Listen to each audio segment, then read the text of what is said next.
Alright, fellas, Madden Swagger coming back at you. Another basic tip. I had a lot of questions. People were asking me how to beat bump and run coverage and man coverage. So, this one will definitely shed some light on that. And it will also show you how to beat zone coverage as well. You're going to see I'm actually coming out in shotgun bunch, and I'm going to audible down to the play that we're running. Now, you're going to see these unique routes on this play.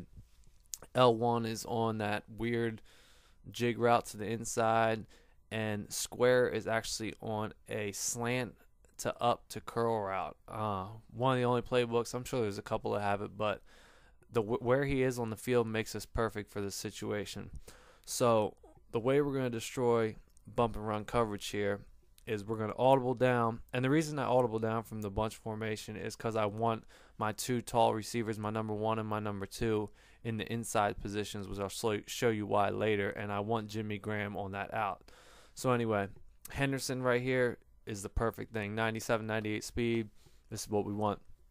So going over this play, basically what happens when you motion him out, he auto whip backs in towards the ball when you motion him out to the sideline. So that's why you can't get bumped in this formation, and that's why it is the perfect hike throw.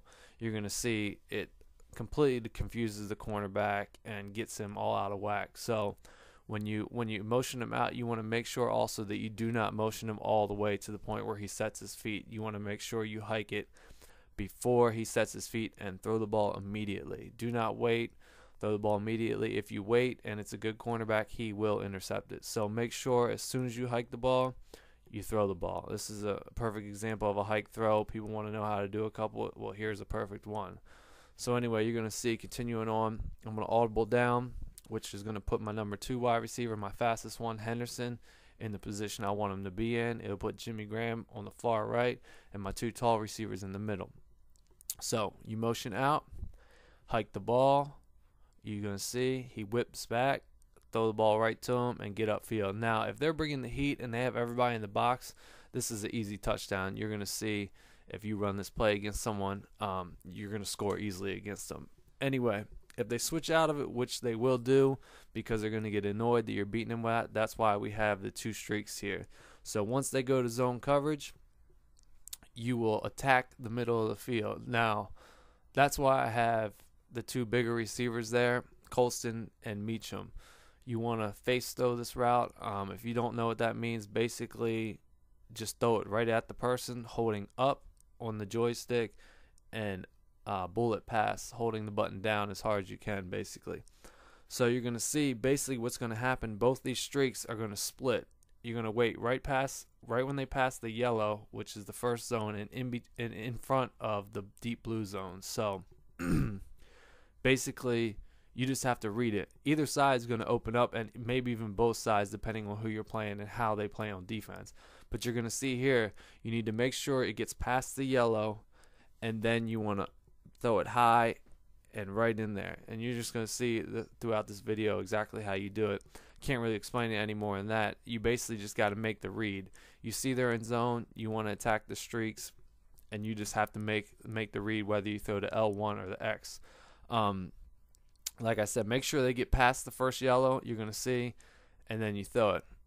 All right, and the last read on this is why I have Jimmy Graham to the right. It's going to be the out route. It's awesome with Jimmy Graham. He is a straight beast over there.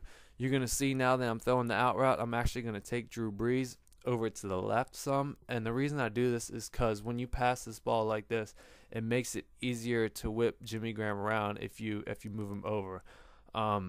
That was just a spectacular catch animation. But basically what you want to do is you want to pass lead the ball down and to the inside. And when I say that, I would say about 7 o'clock, 8 o'clock on the joystick when you throw this pass. And make sure you take Drew Brees or whoever your quarterback is and take him back across the hash before you throw this play.